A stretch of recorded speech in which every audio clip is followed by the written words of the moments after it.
They didn't come. Not to the vows, not to the dinner, not to the dance. When my mother's text came through, "Sweetheart, it's your sister's big shoot, you'll understand," I read it twice, as if maybe the words would rearrange themselves into something less insulting. But they didn't. I stood in my wedding dress, the one I paid for with 2 years of overtime, phone in hand, my husband watching me from across the room. He didn't need to ask. He could read it on my face. I smiled, slowly, deliberately. That smile was not forgiveness. It was a promise. They always told me family comes first. What they meant was her comes first. I grew up in her shadow. She was the golden child before she could even walk. Beauty pageants, dance recitals, piano concerts, I was the unpaid stagehand to her main act. Birthdays, holidays, even my graduation were rescheduled around her appearances. The first time I ever heard my father's voice crack with pride was when she landed a modeling campaign at 19. He didn't sound like that when I told them I'd gotten into grad school. By 25, I stopped trying to compete. I thought acceptance was maturity. It wasn't. It was surrender. The signs were there weeks before the wedding. Late replies, vague excuses about commitments. When I pressed, they got defensive. "You're being dramatic. We'll be there," my mother said. 3 days before the wedding, my sister called. Not to congratulate me, not to ask about flowers or music. She wanted me to move the ceremony to next month so it wouldn't clash with a career-defining magazine shoot. I laughed. She hung up. When the day came and they didn't show, I didn't cry. I didn't even flinch. I had already started planning. See, I wasn't just marrying a man. I was marrying into his network, a circle of investors, publishers, and art curators. Connections my parents didn't even know I had. And in that network, my sister's so-called career was a fragile house of cards, propped up by 2 agencies and one very influential editor. One editor I happened to be having coffee with a week later. I started small. A casual mention of how overbooked my sister was, how she'd skipped my wedding for something more important, how she had a habit of missing shoots at the last minute if better offers came up.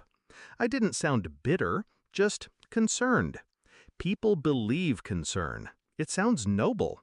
From there, I slid the right photos to the right inboxes. Not the glossy magazine shots, the unedited, unflattering candids she'd once begged me to delete.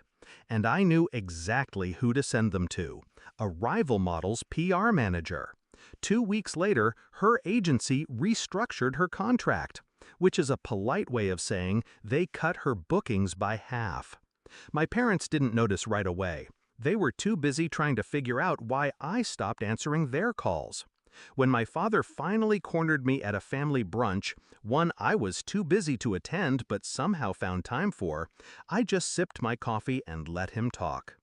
"She's going through a tough time," he said. "This isn't the moment to hold grudges." I smiled again. Tough time? That's life catching up. But the real move came months later. One of my husband's friends, a gallery owner, was looking for new faces for a campaign. My sister's name came up. I made sure to be in the room. I leaned in, whispered, "She's unreliable." Left my wedding for a photo shoot. Imagine what she'd do to a brand deal. Silence. Then her name disappeared from the list. By the time my parents realized her bookings had dried up, she'd already sold her car and moved back into their house. And that's when they called me. Not to apologize, not to admit they'd been wrong. They called because they needed money. The irony tasted sweet. I met them at their kitchen table, the same one where, years ago, they told me I was being selfish for asking why they never showed up for my college awards night. My mother's eyes were tired.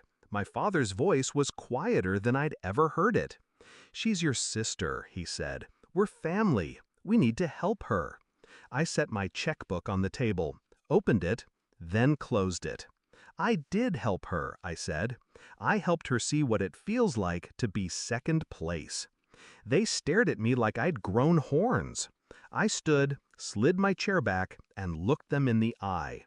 You skipped my wedding for her. You've skipped my life for her. You made your choice. Now I've made mine. I walked out without looking back. People think revenge feels like fire. It doesn't. It feels like ice. Calm, clean, absolute. And as I left that house, I realized something. They'd never expected me to win. Never imagined I could outplay them. That's why it worked. Because I smiled.